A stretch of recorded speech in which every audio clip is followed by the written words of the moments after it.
आप नेता सत्येंद्र जैन पर ईडी की बड़ी कार्रवाई। ईडी ने 7.44 करोड़ रुपए की नई संपत्तियां अटैच करने का दावा किया है। बेनामी संपत्ति और मनी लॉन्ड्रिंग मामले से जुड़ी हुई है कार्रवाई।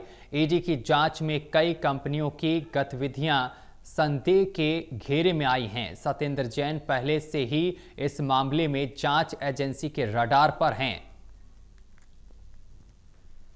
तो ये बड़ी और अहम जानकारी हम आप तक पहुंचा रहे हैं, जहां आपको बता दें कि आप नेता सत्येंद्र जैन पर ईडी की बड़ी कार्रवाई हुई है। ईडी ने 7.44 करोड़ रुपए की नई संपत्तियां अटैच करने का दावा किया है। बेनामी संपत्ति और मनी लॉन्ड्रिंग मामले से जुड़ी हुई है ये कार्रवाई और ईडी की जांच में कई कंपनियों की गतिविधियां संदेह के घेरे में आई हैं। सत्येंद्र जैन पहले से ही इस मामले में जांच एजेंसी के रडार पर हैं। और इस खबर पर अधिक जानकारी के साथ हमारे संवाददाता विशाल सिंह हमारे साथ सीधा लाइव जुड़ गए हैं। विशाल, आप नेता सत्येंद्र जैन पर ईडी की बड़ी कार्रवाई हुई है, क्या कुछ पूरा मामला है, विस्तार पूर्वक बताएं।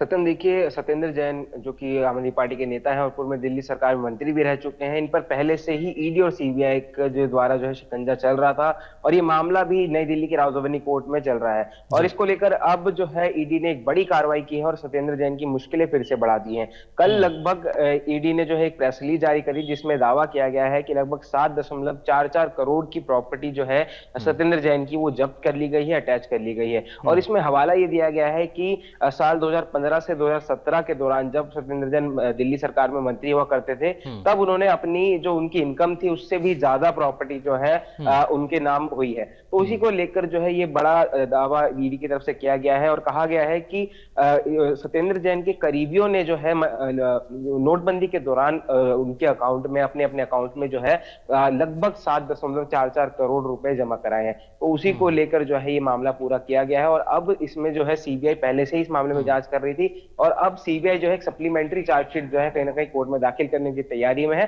जिसके बाद कहा जा सकता है कि सत्येंद्र जैन की मुश्किल एक बार फिर से और ज्यादा बढ़ सकती है। विशाल, ये भी कहा गया है कि ईडी की जांच में कई कंपनियों की गतिविधियां संदेह के घेरे में भी आई हैं।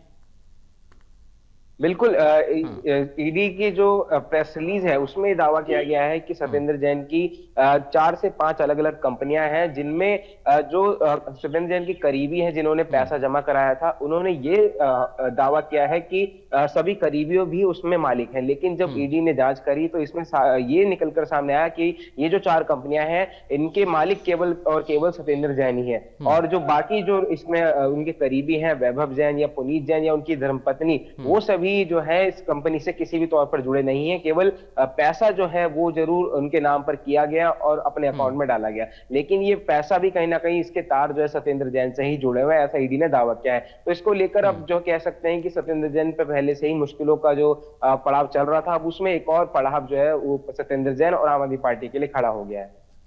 विशाल, बहुत शुक्रिया आपका हमारे साथ जुड़ने के लिए और तमाम जानकारी साझा करने के लिए।